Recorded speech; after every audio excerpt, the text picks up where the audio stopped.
வணக்கம். ஒரு மாசமாவே நோட் பண்ணிட்டு இருக்கேன். இந்த ஃபேஸ்புக், இன்ஸ்டாகிராம்ல பல வடக்கு சேனல்கள், நார்த் இந்தியன் சேனல்கள் வச்சுக்கிட்டு டிவிகே அரசும் விஜயும் வந்து பல சூப்பரான திட்டங்களையும் அருமையா போட்டிருக்காங்க. தமிழ்நாட்டில் வந்து எக்ஸ்ட்ராடரியா செய்றாங்க அப்படின்ற மாதிரி பொய்யான தகவல்கள் எக்கச்சக்கமா பரவிட்டே வந்துட்டு இருக்கானுங்க. இப்ப ரீசெண்டா ஒரு 2 நாளைக்கு முன்னாடி பார்த்தேன். ஒரு சேனல்ல நம்ம வடக்கு நண்பர்கள் பேசுறானுங்க. தளபதி விஜய் சூப்பரா பண்ணுது சார். அங்க அங்க பிரைவேட் ஹாஸ்பிட்டல் பூரா ஃப்ரீ ஓகேயா சார் அப்படின்றான். என்ன ஃப்ரீ ஓகேயா, என்ன தமிழ்நாட்டில் என்ன ஃப்ரீ வந்துச்சு பிரைவேட் ஹாஸ்பிட்டல், நமக்கு தெரியாம என்ன ஃப்ரீ வந்துச்சுன்னு பார்த்தா அதுல ஒரு ஃபேக்கான ஒரு செய்தி. பிரைவேட் ஆஸ்பத்திரிகளோட தமிழ்நாட்டில் இருக்க பிரைவேட் ஹாஸ்பிட்டல் எல்லாத்துலேயும் எந்த ட்ரீட்மெண்ட்காக, அது ஆக்சிடென்ட்டோ இல்லை ட்ரீட்மெண்ட்டோ எதுக்கான அட்மிஷனாக இருந்தாலும் அட்மிட் ஆகி அந்த பர்சன் இறந்து போயிட்டாங்கன்னா அந்த காசு வந்து ட்ரீட்மெண்ட் ஃபீஸை வந்து அந்த பேஷண்ட்டோட ஃபேமிலி கட்ட வேண்டிய அவசியம் இல்லை, தாவேக அரசே கட்டிக்கும், தமிழ்நாடு அரசே கட்டிக்கும் அப்படின்னு சொல்லி ஒரு ஃபேக்கான நியூஸ் ஒன்று போட்டிருக்கானுங்க. இது பொய் நம்ம எல்லாத்துக்குமே தெரியும், கேட்டாலே தெரியுது, இப்படி ஒரு விஷயத்த பார்த்தாலே தெரியுது. ஆனால் இப்படி வந்து நம்ம வடக்கு நண்பர்கள் இந்த மாதிரி ஒரு இன்ஃபர்மேஷன் கொடுத்துருக்கானுங்க. இது மட்டும் இல்லை, இன்னும் பல சேனல்ஸ் இருக்கு. இந்தியா மின்ட்டு, கர்நாடகா டைம்ஸ், இந்த மாதிரி பேரில் பல சேனல் வச்சிருக்கானுங்க.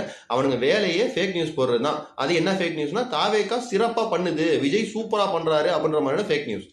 இந்த தூய்மை பணியாளர்கள் எல்லாத்தையும் பிரைவேடைஸ் பண்ண போறதில்லை இனிமே அப்படின்னு சொல்லி பிரைவேடைஸ் பண்ணுறதுக்கு டெண்டர் கொடுத்ததே இவனுங்க தான். எதிர்ப்பு கிளம்பினோடனே டெண்டரை கேன்சல் பண்ணானுங்க.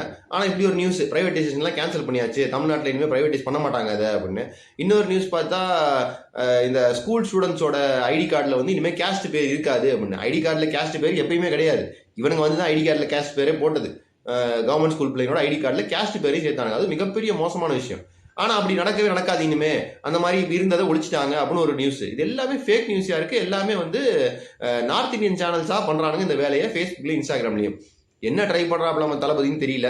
ஸ்ட்ரைட்டாக பிரைம் மினிஸ்டர் ஆயிரம் முடிவு பண்ணிட்டாரா, தமிழ்நாட்டுக்காரங்களை ஏமாத்த பார்த்தா இந்த தற்கொலை பயிர்கள் ஓட்டு வாங்கினது பார்த்தாதுன்னு போய் வடக்காரங்கள்ட்ட ஓட்டு வாங்கலாம்னு எதுவும் பிளான் பண்ணிட்டாரா, இல்லை வேற ஸ்டேட்டில் நடக்கக்கூடிய எலெக்ஷனுக்கு இவர் பேரை யூஸ் பண்ணி எவனாச்சும் வாங்க ட்ரை பண்ணுறானா இவரோட ஆதரவோட தயோட துணையோட அப்படின்னு, அதுவும் நமக்கு தெரில.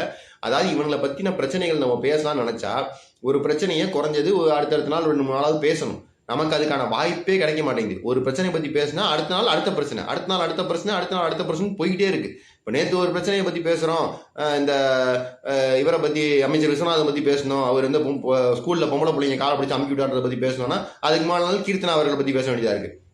இன்னைக்கு வேற பிரச்சனையை பற்றி பேச வேண்டியதாக இருக்குது. ஒவ்வொரு நாளும் ஒவ்வொரு பிரச்சனையை புதுசாக கொண்டு வந்துட்டே இருக்கானுங்க. நமக்கு பேசுறதுக்கு கேப் கூட கொடுக்க மாட்டேங்கிறானுங்க. அந்த அளவுக்கு பிரச்சனைகள் போயிட்டே இருக்குது. இது எல்லாத்துக்கும் காரணம் ஓட்டு போட்ட அறிவு கட்ட ஜென்மங்க நீங்க தான்டா, நீங்க மட்டும்தான். நன்றி.